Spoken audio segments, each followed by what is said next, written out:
welcome.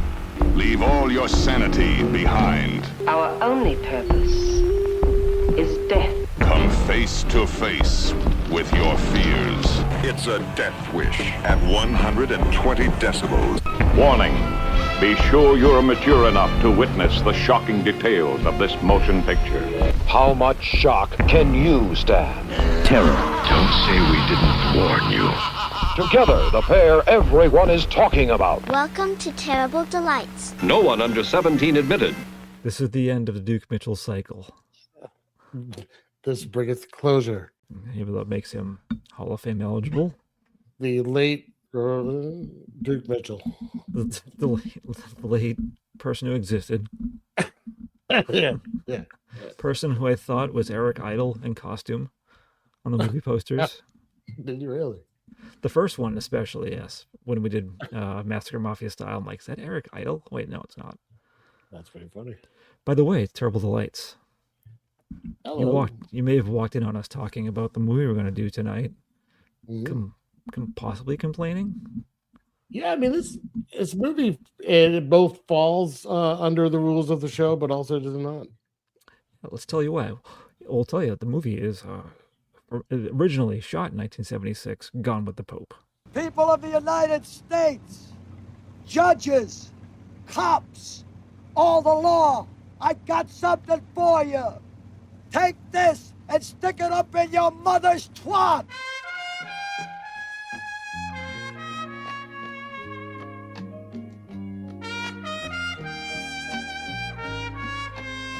Did you bring the check? Yes. Give it to me. Why not?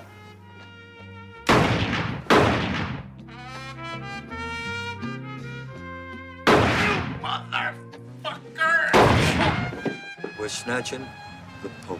The Pope? Once we got him, you know how much we're gonna get for him? How much? I want $1 from every Catholic in the world. I think it was shot in a day. I read it was shot on weekends, possibly, I think. Oh, they went to places. They actually went to Rome. Yeah. I was surprised that it started in Portland, Oregon. Is that where it is? Yeah. Yeah, I guess in the movie world, that's like, I didn't know that was a hotbed for mafia activity. back in the 70s around Duke Mitchell, yes. Yeah, New York City, Vegas, Portland, Oregon. That's right. It's called the Spaghetti Sauce Triangle. That's right. But so yeah, this is, as we've mentioned his name 8,000 times already, written, directed by Duke Mitchell.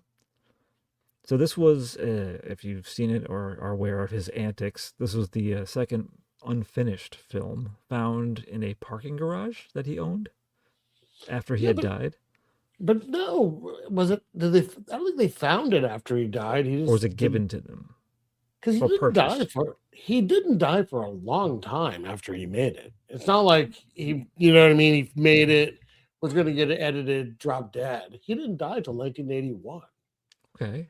Well, that's 5 years. I know he ran out of money. He probably just like, I'll get to this later. I'm only 50. Yeah. Whoops. I didn't know that. You texted me that he was only 50. Was he 50 for this movie or 50 when he died? He was in his 40s in this movie. Yeah, he was younger. No, come on. Yeah. Did he dye his body hair white? He was 55 when he died in 1981. So he was 49. Okay. Oh my God, I'm almost 49. Thank God I don't look like that. No, he looks like someone's grandpapa. I know. Like I joked back in the text that I assume he was always 72. Yeah, he was just born 72 years old. Yeah, definitely. Poor Duke. We're just kicking him around. I don't care. Do you care?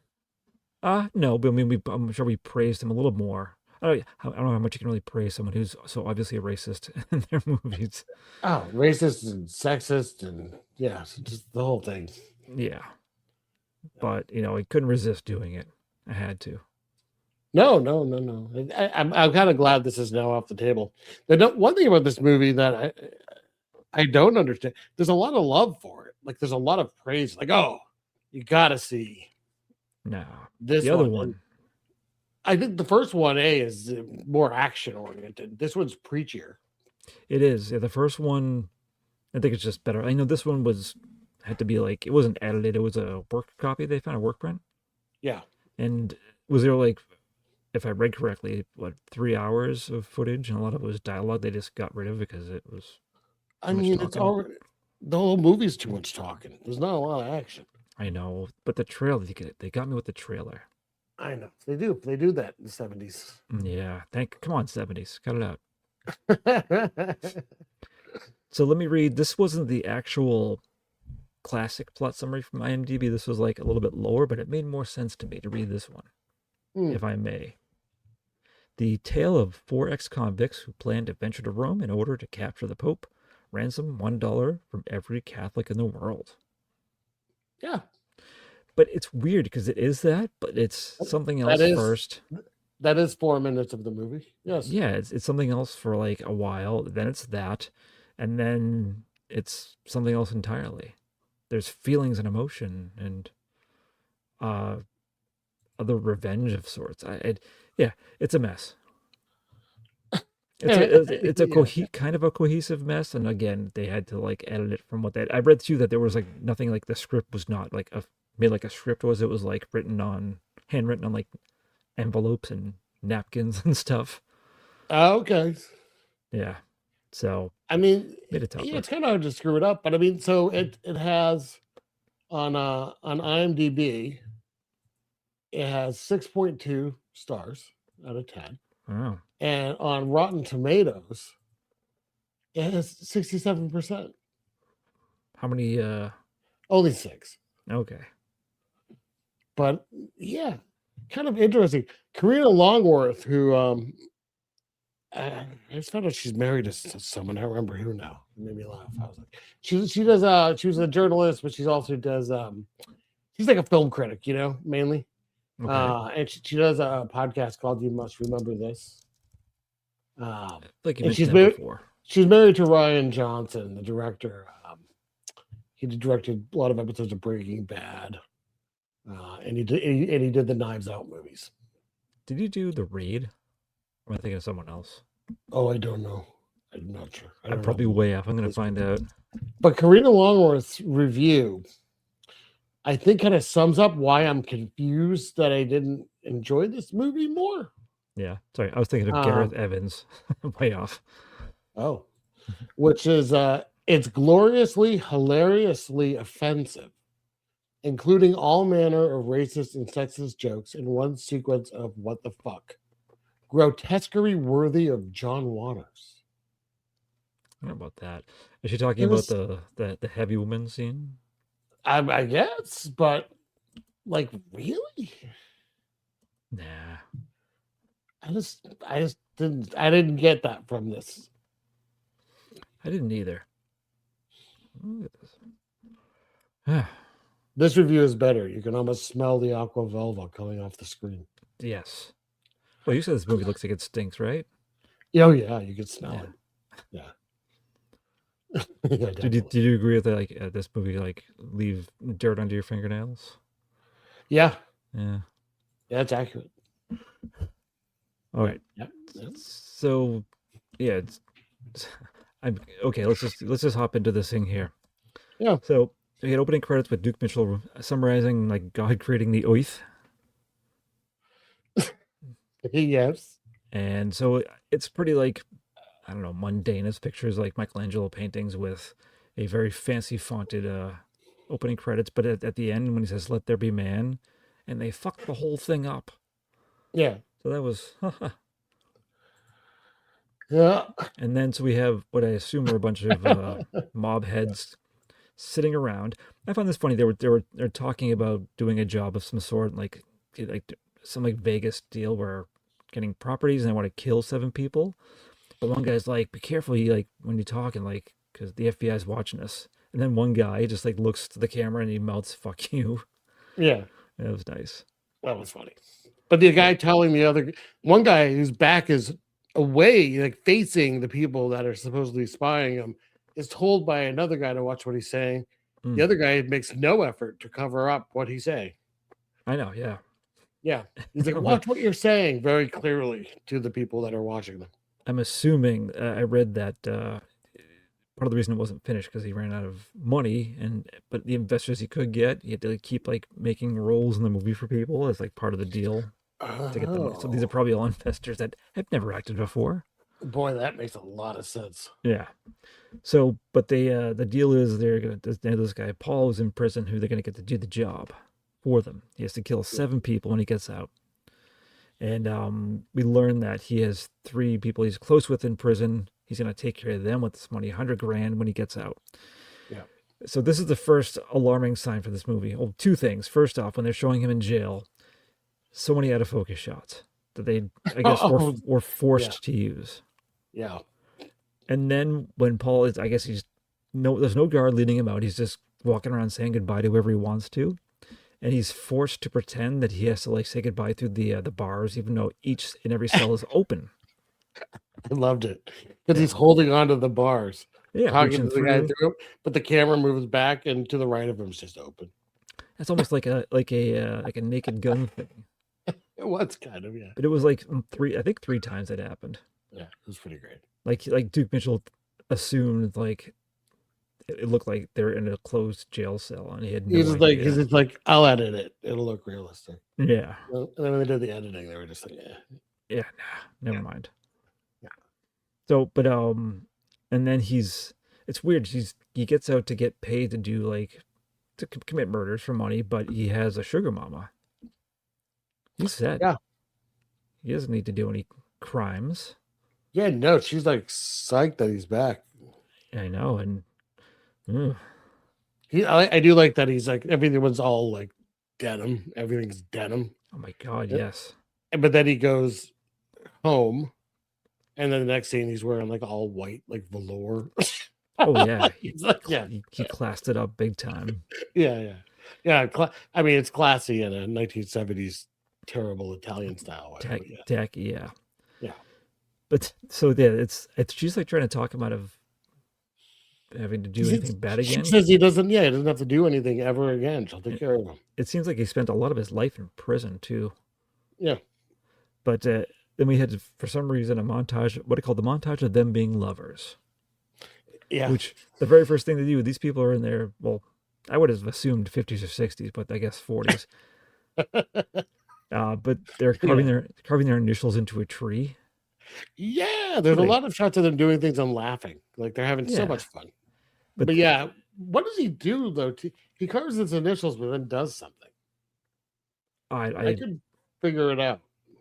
I don't know. Is like a hand motion or something? I'm not sure. No, it's like he put something over their signature and then laughs.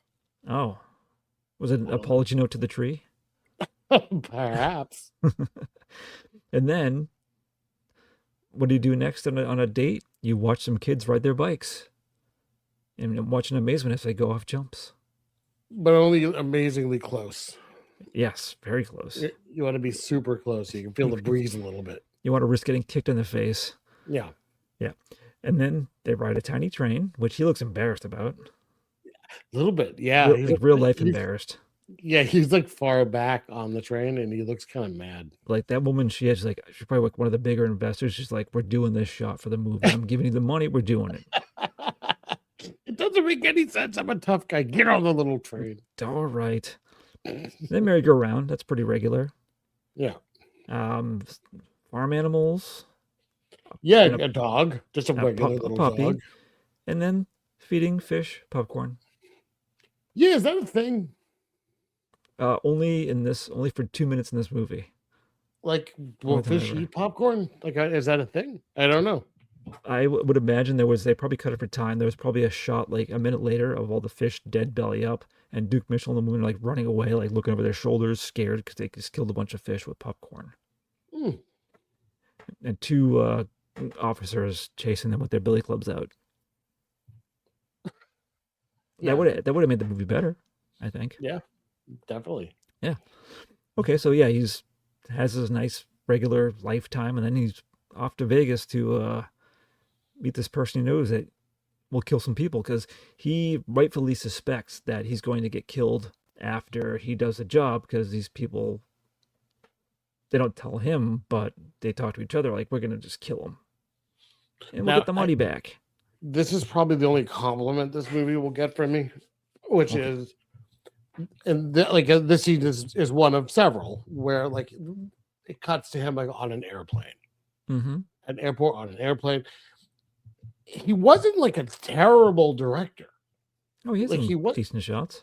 Yeah, he actually does. I mean, obviously he didn't edit it, so it's kind of hard to know what he would have done with it. But we did watch his previous movie that he did work on, and it felt very similar to me. Oh yeah. So yeah, he was a competent filmmaker. So I'll give him that. Yeah. Sometimes. Generally. Out of focus prison shots, but okay. Yeah. Well, I don't. But maybe he would have not added that. You know what I mean? Yeah. But we'll never know. Yeah. Anyways. So like the first thing when he gets to Vegas, what I put is speed polka. Yeah. Because he's looking, he's at a casino or something, and he's speed polka. But it's like this band. I don't know if they mentioned the name somewhere. I didn't make a note of it because they show up later too. Like they're like a lounge act. But then it's him like at a table, like asking around for this buddy of his that he knows, because his plan is he's gonna kill 4 people in L.A. I think. Yes. And then he's gonna have this guy kill 3 people in Vegas at the same time. So the people that hired him will know that not to mess with him because it's not just him. Yeah, he's looking for Giorgio. Yeah, Giorgio, and he finds him. Yeah. Yeah, if he finds him by pouring a bunch of quarters into his empty cup when he's at a slot machine, they just spill everywhere, and then they walk away. Yeah. He's super happy to see him. Like smacks on the back, happy. Yeah, kisses, a lot of kisses on the cheeks in this movie. A lot of French kisses on the cheeks. Ew. Yeah. A lot of nose-to-nose touching. Oh, Eskimo kisses. Nice. Yes. I wasn't going to say that because that's not the thing you say these days, Scott. Oh, that's probably true, isn't it? Inuit. Did they call it Inuit kisses? No, but that's what the people of that land are referred to these days. The people of Inuita. That's right. Yes. Okay, so but they do it. They cut to the chase, and they Paul kills us but they cut back and forth. So like he's looking like he's doing like a regular business meeting of some sort to deliver money, I think. Right. Right, with people that know him and they're expecting to see him. And they're happy to see him. Yeah. Yeah. At the same time, there's 3 guys in Vegas talking business it's all about owning all the properties, I guess. Yes. And so Giorgio is he's delivering room service. A delicious handgun. Oh. Yeah. But this part was okay. A bunch of people get shot. That's fun. I think Duke Mitchell, his character Paul, I think he shoots 5 people. Really? I think he shoots a 4 in there, and there's one guy, he's like, why? And he's just like, because, motherfucker, and he shoots him.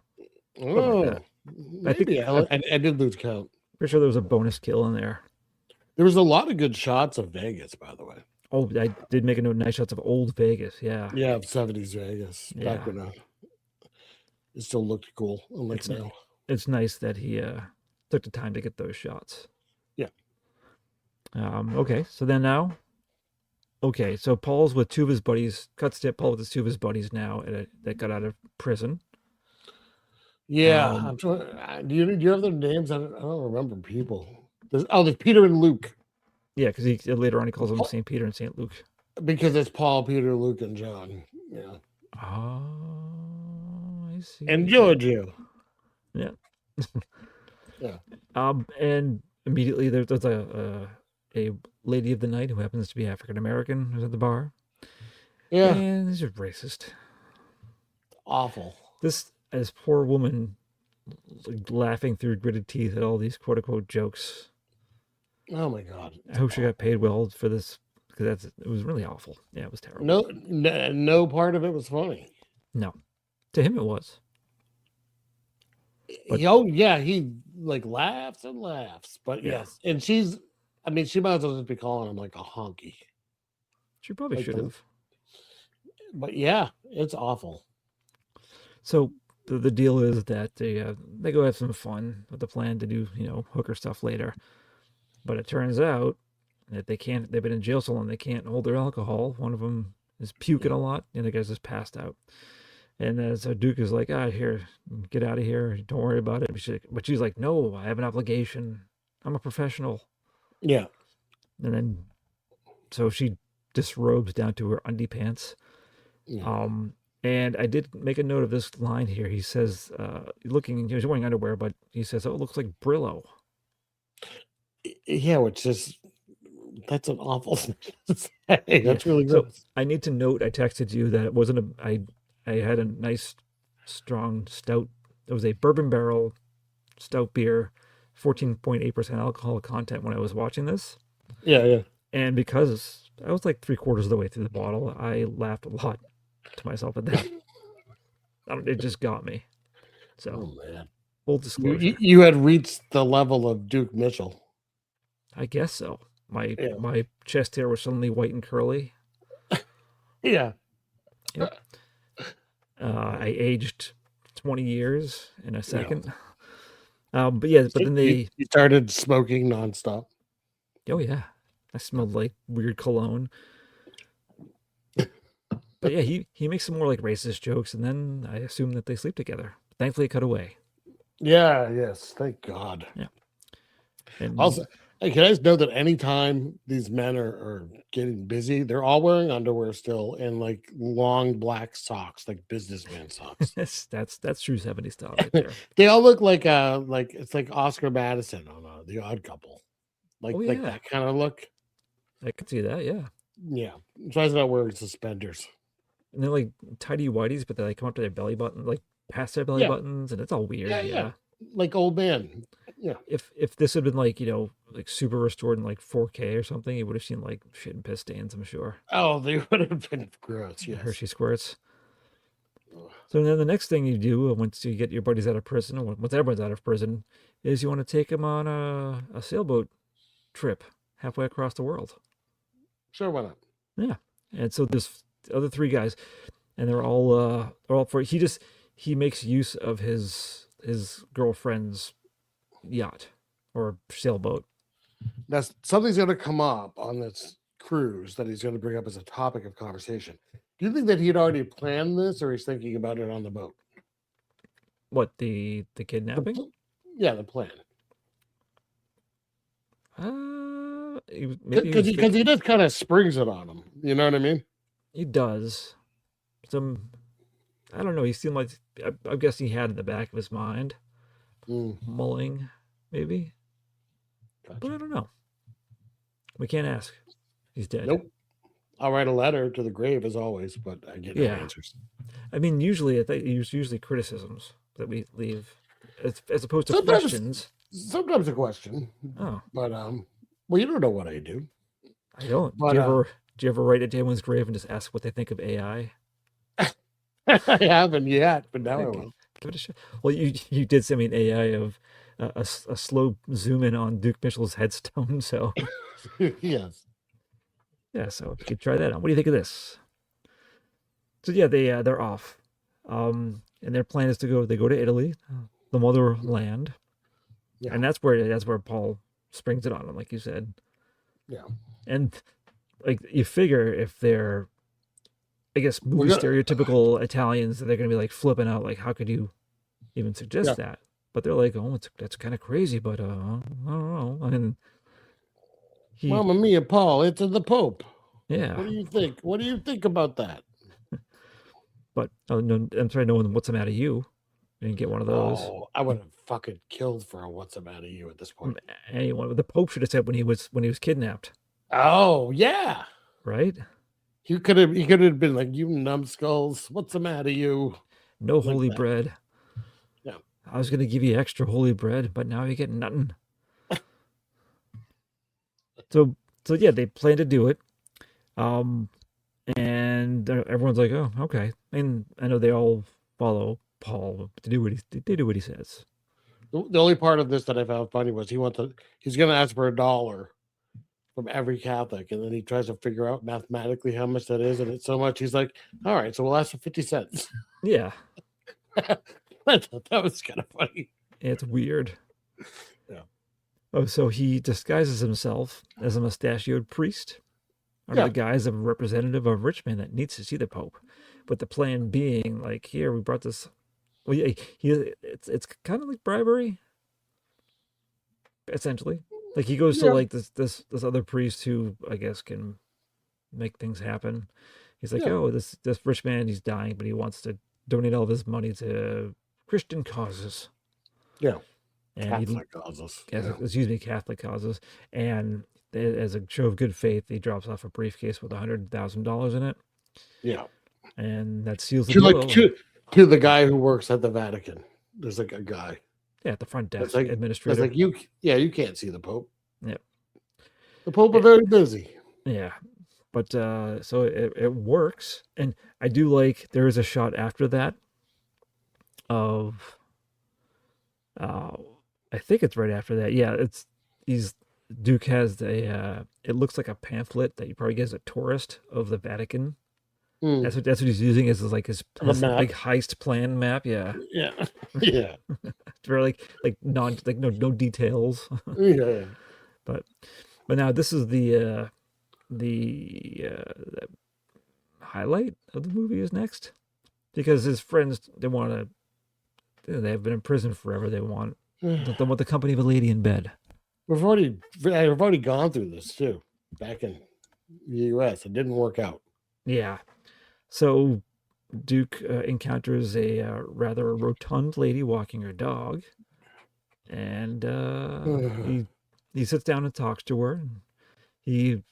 And he talks her into I thought it was gonna be worse than it was, and then it ended up being. Did you, or is this about what you thought was going to happen? It's both, because he convinces her to come back to his room, but she also clearly doesn't want to be there, and he keeps dragging her. Yeah. Which I was like, all right, that's making me kind of uncomfortable. Yeah. But then she seems to give in, and but then he's laughing because he wants her to go with his friend who's sleeping. Yeah. And she doesn't want to. Yeah, but she does. Because he undresses her. I mean, she could have like picked him up with one hand and thrown him across the room if she really wanted to. Yeah, but like he does undress her and stuff. It's kind of gross. You weren't at the edge of your seat for that? Hey, come on. No. And also he's in his fucking underwear with the socks again. Why was he? Why? I don't know. Yeah. And then it gets even worse and weirder because she goes to like on top of the guy who turns around and wakes up and looks horrified, but then also super excited. Yeah, both. And he's like gonna go for it. And this is now where Duke's laughing so much that he interrupts that. Yeah, I don't understand. And then it was two beds put together and she falls between them. Yes. Yeah. This is the point where they take off her pantyhose. Yes. Yeah, they rip it off. Yeah, and then they're like kids. They run out and try to trap her in their bedroom. Yeah, yeah. Which, although leads to is a broken door. Yeah. And that's it. It made no sense. It was a long scene, by the way. We summed it up pretty well. It's like minutes, 5-6 minutes. Minutes long. Yeah. But that's I guess that's the pre-planning for that's how you get ready to kidnap the Pope the next morning. Yeah. Have some fun. I guess. And so something else I didn't realize. Well, I guess we'll get to that in a second. So I don't want to shock you, but she has done no other movies. Okay, I believe it. Her name is Nola Hand. Nola Hand? Hand, yes. Oh, that's weird. Another investor. All these are investors. Carl Kokomo, Zepp Misner. Carl Kokomo, that's not a real name. Come on. Zepp Misner. I'd take that over Carl Kokomo any day. Yeah. Carl Kokomo playing Carl. I see. So, so apparently it's I guess the Pope just meets with people like this. I mean, probably, right? He It probably was just does meet with people that are scheduled, but I don't think it's just scheduled by like a dude at the front desk. I think it probably has better channels than probably, and this. yeah, Yeah. because of the first, so there's a room full of people, and the Pope comes in, and so at the first it's like a little girl that just like goes Yes. over, greets him, and then Paul or Duke Mitchell just walks up. I think he cut. To be honest with Probably. you, and He's a rude Catholic. yeah, and so then the other two, Luke and John. John, they sit Paul. on either side. Was it John or Paul? John, Paul. I'm trying Oh to. yeah, Paul. Well, he's Paul. Yeah. Duke's Paul. So there's Luke, Peter, and John. I don't remember who's here.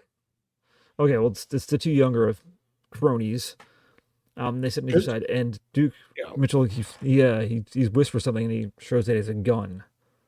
Yeah, the Pope's gonna have security. You would think, You yeah. would think. Even back then. Yeah, Yes. so they walk to this back room, and there's a switcheroo because the older guy, the fourth guy who got out of prison, when they change clothes, he is. I mean, it's just one guy. Slightly clever camera work, Yeah. but yes, they do a switcheroo, and they take the Pope with them. And okay, so this is what I don't get here. They have this guy.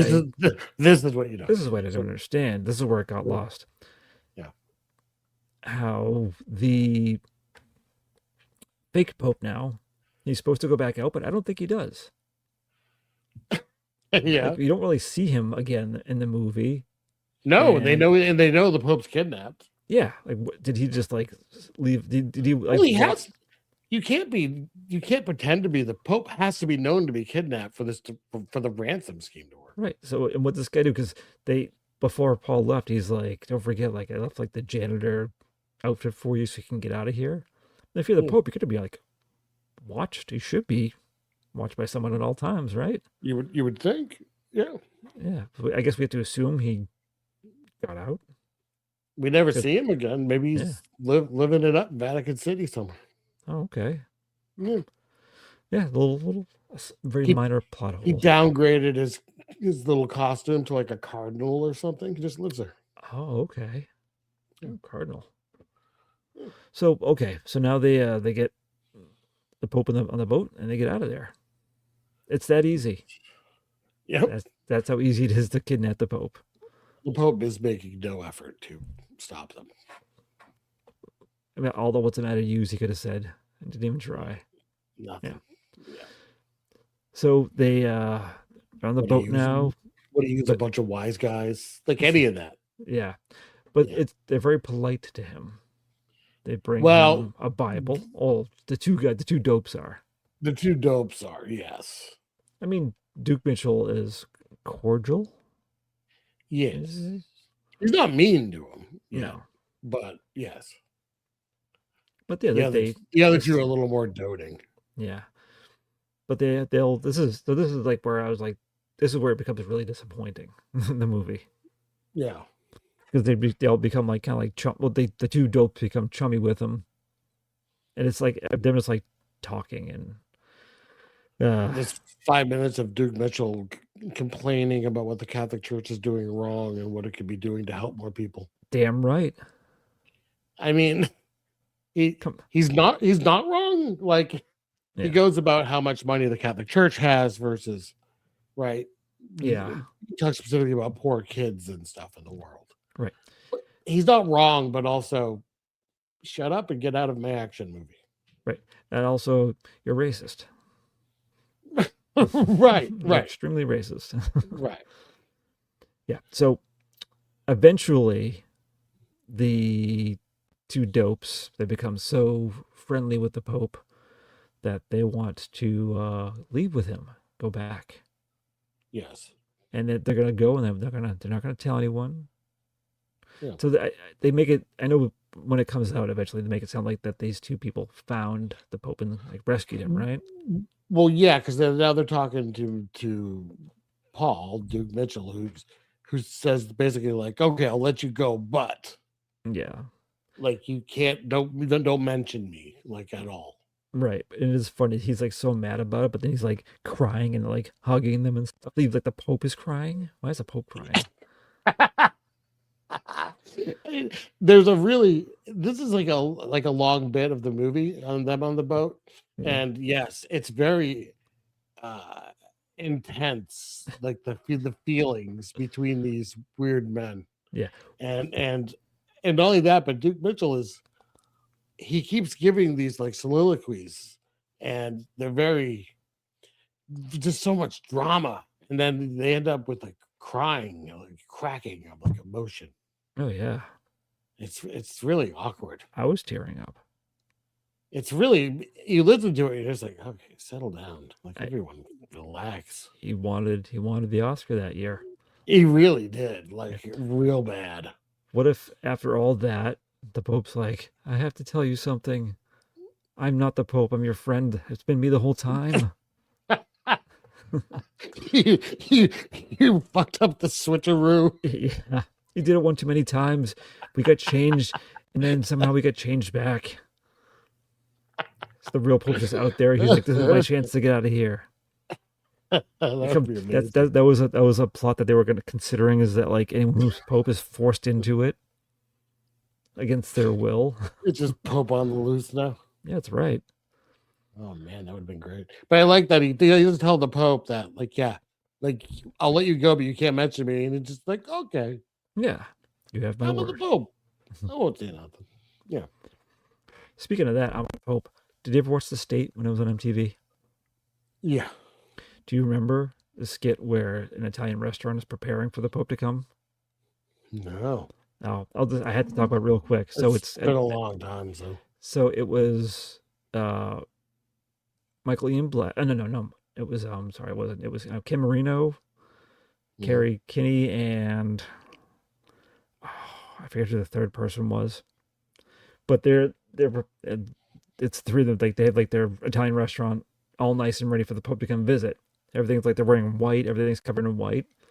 And most of the skit, it's like they just end up making a huge mess. You know, like overselling, like, you know, over the top. Like, but at one point though, it's like there's spaghetti sauce and stuff. But at one point, one of them's like, "What am I gonna do with the waste of oil?" And that's like a huge drum of like oil they spill in the restaurant. But at the but at the end, the Pope comes and the place is a huge mess, and it's Michael Ian Black as the Pope, and he goes, "Hey, I'm the Pope," and then they spray him with a hose of grape juice. And that's the end. Wow. All right. Yeah. I don't recall that one. Try to seek that out on YouTube, maybe. Maybe. Yeah. So now I think Duke Mitchell's back in the U.S., right? He has his emotional reunion with his girlfriend. Yep. There was a good camera shot there that I liked. It shows like first he's like, why is he wearing like the like a mechanic suit? I don't know, but I don't care for He's it. probably just like, he probably found out like, oh, this looks cool. Yeah, I didn't care for that. It's a little too snug and like a little too short. It's like it's like a mechanic suit with like built-in capri pants. Yes, exactly. Yeah, I did not care for that. But when like, you know, they're running towards each other and there's a shot like looking down up at their hands, that was a pretty good shot with this nice blue sky in the background. Mm-hmm. Good for Duke. But then, and then so I think at this point too, so on the radio or TV, it talks about how the Pope has been found, everything's fine, hunky dory. Oh, the worst news announcer ever in a movie. Really? In other news, the Pope has been returned. 2 men returned. Their names were Paul and Luke, and John and Luke. And the Pope said everything is fine. It was a third for person. anyone else. Yeah. Yeah. All right. So he's bad. Okay. But I do like how they cuts from his reuniting with his girlfriend immediately there at a cemetery with Giorgio, who's dead. Yeah. Yeah. What the fuck happened there? So she does say that. She's like, as they do their little montage of them getting back together when he gets off the boat and they're holding hands and all that. Yeah. There's like a voiceover of her going, I have some bad news. Giorgio's dead. Yep. And that's it. And then do you think they just like scotch taped a picture of Giorgio over an existing headstone in the cemetery? Absolutely. Yeah. Yes. What if they forgot and it was like there for months and someone comes to visit and like, what? What is this? So now this is so from here on, Paul decides to kind of dress like the Undertaker. A little bit. A little bit. Yeah. He had the hat. Yeah. I And didn't see it. I didn't see it before, but I see it now. And he kills 2 people that I assume were like the mob bosses that hired him from the start of the movie that were going to kill him. I guessed that too. I recognized the second guy. So the first one, it's a guy who's fooling around in bed, and Paul knocks on his door, and he puts his robe on. He goes to answer, and he had the little like tiny door he opened up with the iron bars in front. Yeah. And he gets shot in the forehead. Duke rings the doorbell 900 times too. By the way, he couldn't wait. He couldn't wait to kill. This guy is so slow to get to the goddamn door. You know, he had to manage that boner. Oh, you think it's just wait? He's like, "Come on, boner, why don't you go down?" As he just walks slow. That's why I heard him say those exact words. Oh, okay. Yeah, I missed that. Yeah, this is my dick, boner. Oh, boner, not now. Yeah, but yeah, I do like. So he shoots him in the head, and he comes in, and then he shoots him in the mouth just to be sure. Yeah. And the late she takes off. No, well, she hides in a closet, and Duke checks the house, and he somehow misses her hiding in the closet naked. Does he though? Or is he fucking with her? I couldn't tell. Maybe he was, because he was waiting outside the bedroom door, and he gets her. Yeah. So yeah, and then from there, it's another lovers montage. They're at a ski resort. Sure, why not? She's skiing. Do you think? I wish there was footage of Duke Mitchell trying to ski. You think he just couldn't? Imagine the outfit he would have worn for that. It would have been all white. That's for sure. Yeah, for a fur V-neck collar. All white with lots of gold accessories shining off the white. Yeah. Elvis sunglasses. Oh yeah, and his sideburns would have been even a little bigger, a little grayer. Yeah, well, I think he would have puffed him out. That would help, like, slow him down at the end of the ski course. Yeah, but like a little more oil, so it just kind of like glistens off the sun. Yes. Yeah. Yes. Yeah. And then there's I forget what to look at. I put Creepy Santa. Oh yeah, she gets a Creepy Santa because I guess it's Christmas time. Yes. Because they're at some restaurant with a festival. Actually, I put here with Zepp Misner. I thought that was the band. That was someone in the band performing. That's Zepp Misner. Okay. Yeah. This movie, by the way, is now officially as Christmassy as our Christmas movie pick for this past year. More. This is more Christmassy than Bloodbeat. Yeah. By a long shot. Yeah. If I'd have known, I would have done this sooner. Yeah. My apologies. But so yeah, he's with his lady friend. Of course, it has to be in that restaurant because it's a red and white checkered tablecloth. Yeah. And so he sees his target come in. He excuses himself, and he's friendly with this guy. They're fine. Yeah. But they go to some weird random room in the middle of the restaurant, I'm guessing. I don't know. It was really very lost at this point. But this was okay because he punches him in the face with a rotary phone. You like that? That's good in my book, yeah. Yeah. And then he's just kicking him and beating him with a chair. It's just like punch, half a star. Punch, half a star. Your That's right. Building back up from 0. Yeah. So yeah, he just beats this guy to death, and then he just goes and rejoins his date. Yeah.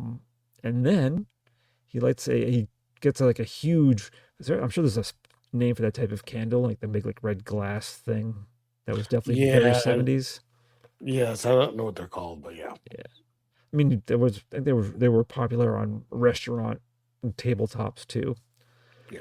But he brings one of those to a church. Some religious connection.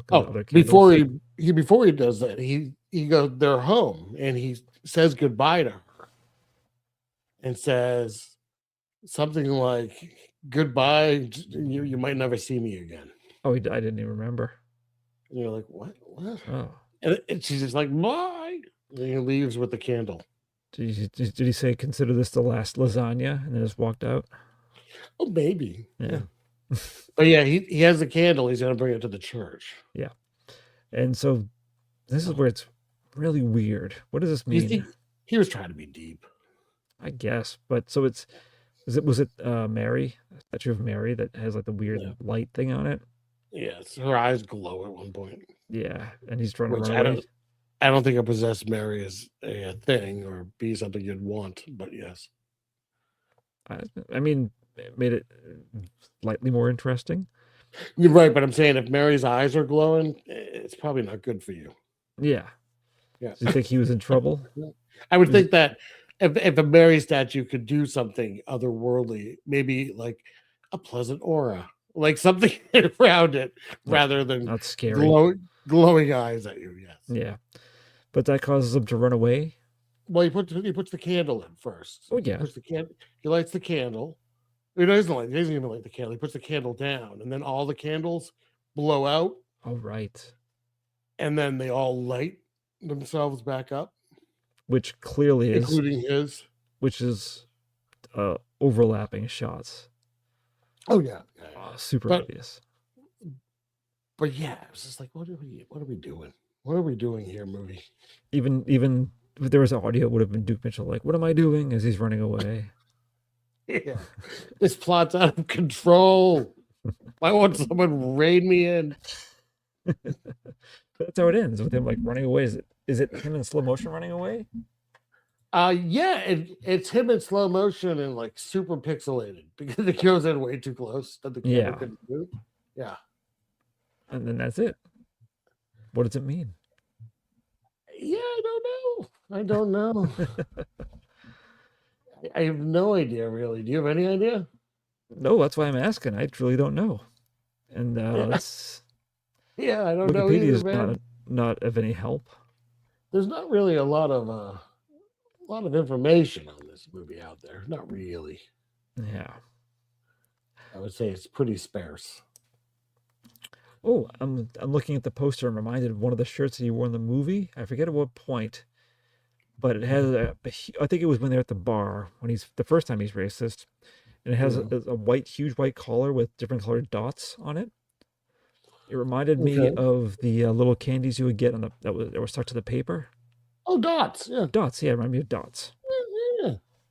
Like, do you think he actually had those in like one scene? He's like biting one off and get a little paper in his mouth because they never came off clean. I mean, it's possible. Yeah, let me have it. It's absolutely just say yes. Yeah. Thank you. Yeah, definitely. Hey, on Wikipedia, in case you're wondering, right under plot, it says this article's plot summary needs to be improved. Needs to be improved in bold. Yeah. Yeah. But that's it. It's something. There you go. It's something. Again, people love it. People love Duke Mitchell. I think. Listen, it's interesting. He has like an interesting life, kind of. We talked about him obviously the last time we did a movie by him, where he was in that like a nightclub act, or like a Martin and Lewis kind of. Yes. Like someone who was very Jerry Lewis like, right? Yeah. I mean, he opened for Lenny Bruce. All right. He did the voice for Flintstone when he sings. Yes, singing Fred Flintstone. Yes. Sorry. Yeah. So like he has stuff. You know what I mean? He's friends with like Eliza Minnelli. He was friends with Frank Sinatra. Yeah. And then he wanted to do movies. So God bless him. So I get all that, but they're not very good. Yeah. Do me a favor. Anyone listening, go to the IMDb page for this movie and go to picture 6 of 28, please. I have to go there because I don't even know. Oh, come on. Oh, yeah, the one with the mouth open. Oh, my God. Her face? Yeah. Oh, like his face is fine, but hers, oh, my God. It's something. There's another part in the movie, and there's a picture of it at number 10, which is funny, where he yells at the dog to sit, and the dog literally sits. Oh, yes.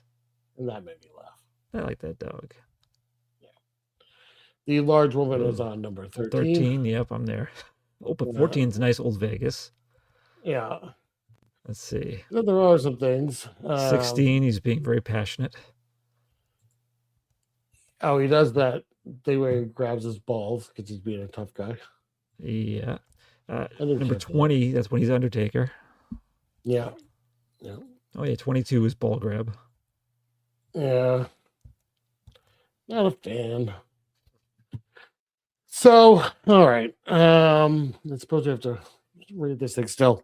Yes, we do. Again, it kills me because he wasn't incompetent as a director. I think that he shouldn't have been in his own movies. He shouldn't have let just anyone act in his movies. And maybe come up with anything other than mafia related things. I think he could have been interesting. Because they're mafia, but they're not. I guess that the first movie more so, and that had a lot more delicious Italian food shots, by the way. I don't know if you remember.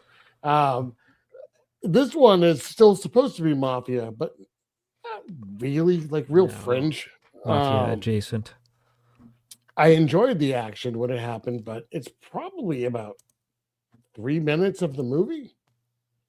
Like all the killings, they're very fast. Yeah, not much. Way too much dialogue. Way too much just him kind of being preachy. Yeah, we don't need that. And I don't know. It feels like he thought he was a little more philosophical than he was. Too deep. You don't like deep Duke Mitchell? Yeah, not really. I mean, it's kind of like it's like the kind of things you might think when you're like 16 and high. Like, you know what I mean? Like, yeah, man, the Catholic Church is too much money, man. When you give it to the poor. Keep in mind that he did carve his initials into a tree in this movie, like a 16-year-old might do. So maybe that's the secret plot. He was gonna do it. He didn't get to film it, and when they edited the movie, they didn't have the notes. This all takes place after he's hit on the head. Oh, he has the mentality of a 16-year-old, kind of like Fred Flintstone. Yeah, with the bowling ball. That's right. Yeah. I don't remember what I gave Massacre and Mafia. I don't think I gave it a particularly high rating. I don't think this will beat that, but it might be close. I don't know. Had some okay scenes, had a lot of I don't care, had mostly I don't care. And for that, I'm giving it 2 stars. Oh, 2 stars. Poor Duke. It loses 1 entire star for the racism. Yes. And it loses a star for the overweight woman scene, which I did not find funny at all. Like, not even a little bit. Okay. I'm not much better than you on this, but I will agree with you that there was some decent directing happening.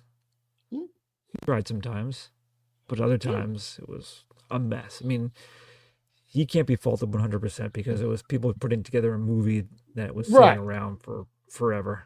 I mean, it was released in 2010.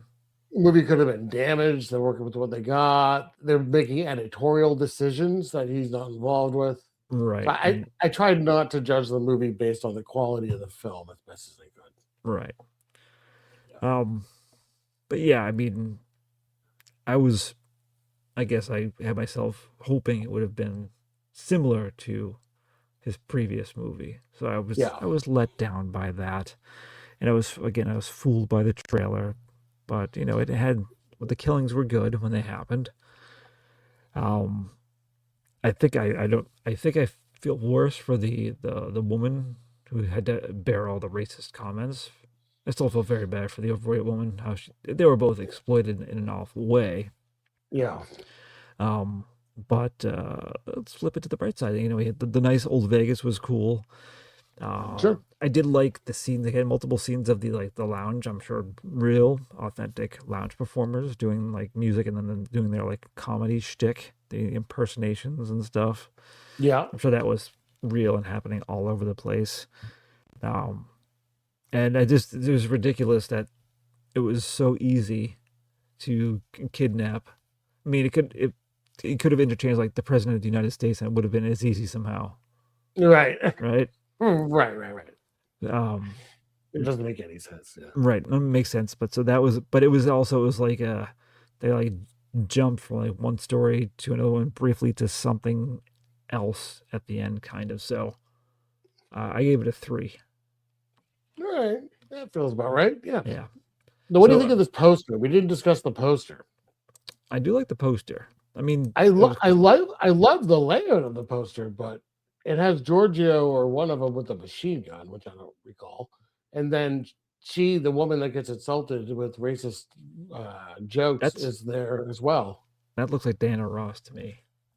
A little bit, yeah. Yeah. And why is Duke Mitchell in it twice? Why not? It's his movie, and the Pope looks correct. The Pope is like blessing the movie. He is, and it like from the legendary director of Massacre and Mafia stuff. Yeah. What's with the car too? With someone's driving and just not looking, just shooting out to their left, but not looking where they're shooting. Yeah, that's the best part. Oh, you got me finally. Thank you. I'm trying not to because I've been ill. Yes, finally. Yeah. But they also reused the line from the first movie that was said in the movie, but also in the poster. You're either in or you're in the way. I thought that was from the last movie. Okay. Yes, it was. Good. Because I was a little confused why it was in the poster. Yeah. So, yeah, but overall, this is the holy grail of exploitation cinema. I would not go that far. That is what Grindhouse Releasing said about their own movie. Well, I could see why they would want to hype that. It almost sounds like if you looked at it quickly, you might think it's like a Grand Theft Auto type thing. The font has something to do with that. Definitely. Yeah. Oh, boy. I do like the face that the guy's making fire in the machine gun too with a cigarette. Like, yeah. I'm shooting. Is there really like a dory? Yeah. I'd say the larger Duke Mitchell kind of looks like a vampire. He has vampire eyes. Oh, yeah. I can see that. Yeah. Yeah. All right, but all right. Well, we're done. We're done with Duke. He's Hall of Fame eligible now, and also we never have to talk about him again. Yeah, I'll figure out a way. Unless you nominate him, I will figure out a way. Okay. I don't know. He's racist, so I don't know. Yeah. If you open a racist wing of the Hall of Fame, maybe. I mean, we do have other people we probably could put in. True. Yeah. Yeah. No, I got other people in mind already for this end of the season, so it's not Duke Mitchell. Don't worry. Okay. Good. Duke Mitchell twice. Sorry. Oh, you son of a bitch. What's next week? Next week, we're kind of back towards horror, but like more psychological horror. A 1973 movie, and she's not a main star, but Cindy Williams is in it. Shirley Feeney from Laverne and Shirley. Oh, okay. Yeah, she has a small role in it. 1973. It is called The Killing Kind. I see. All right. Yes. I don't know why, but on the calendar, I have the recording date for this movie coming up as yesterday, which doesn't make any sense. I'll have to fix that. Yeah, the calendar confused me, so I just kind of kept looking at the movies themselves. I'll fix it. Replace your eyes with meatballs. Goodbye. Bye.